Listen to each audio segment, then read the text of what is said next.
Hey guys, Michael here again from GuitarGate.com, and I wanted to follow up last week's lesson on the extended major pentatonic scale shape, now with the extended minor pentatonic scale shape. And for those of you that may have guessed, these shapes look, feel, and play almost identical. And that's because they are relative majors and minors. For those of you that are unfamiliar what that means, basically C major is the same as A minor, right? They contain the same notes. It's the emphasis, right? It's wherever the root is that makes it, well, a C something or an A something. Now, of course, it's not just C and A. It's always a minor third below, or the sixth. So, if we are in A, right? A minor, if you go up a minor third, that's your relative major. That's C, right? And if you're in B minor, your relative major is D, and so on and so forth. Anyway, I don't want to get too down in the weeds right here. Just think when you're in any type of minor thing and you're thinking a minor pentatonic scale. It's very easy to say, okay, we're in A minor and we're going to play this.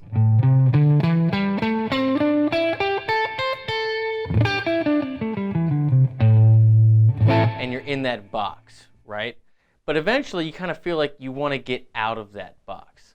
A great way to do that is to take a couple different shapes, that was pattern 4 by the way, and bring them together and realize that no matter where you start on a root, you can apply this same basic extended scale pattern and be able to think more linearly and to create more, melodies, play more melodic. So here is the shape in a nutshell, starting on any root. So we're in A.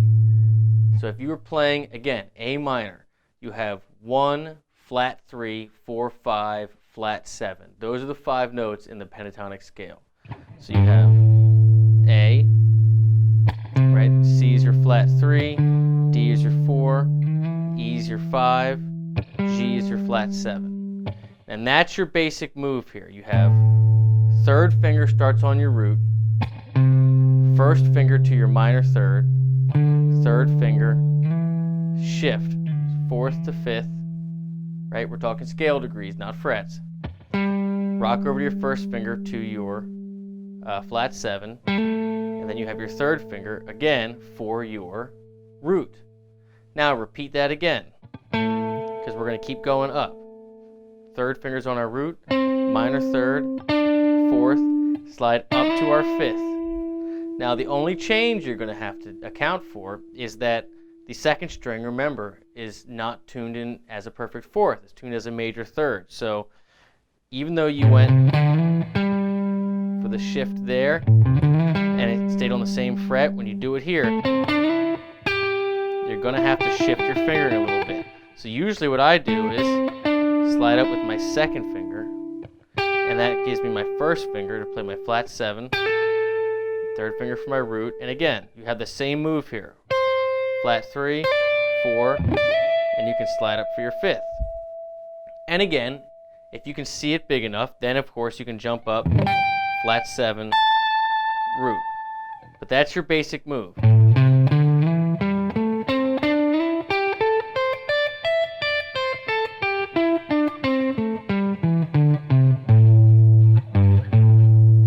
Now, what if you start on a root on a different string? Still the exact same extended scale formula. So let's say we start on our A, on our 5th string, right? You still have your root, your minor third is your first finger over, right? That move. 4th, slide up to your 5th, flat 7, root. Now again, we're going to have to account for the tuning discrepancy on the second string. So instead of going third finger, first finger, right, to get from root minor third, now it's going to be, right, it's just that 1 fret apart to get that C there. Now what I like to do when I'm in this position, shift to playing that last root there on the 3rd string with my 2nd finger, and that frees me up to get that right there, that minor third and fourth with my first and third finger. Then I can slide up, so I still get that slide from fourth to fifth, flat 7 to 1.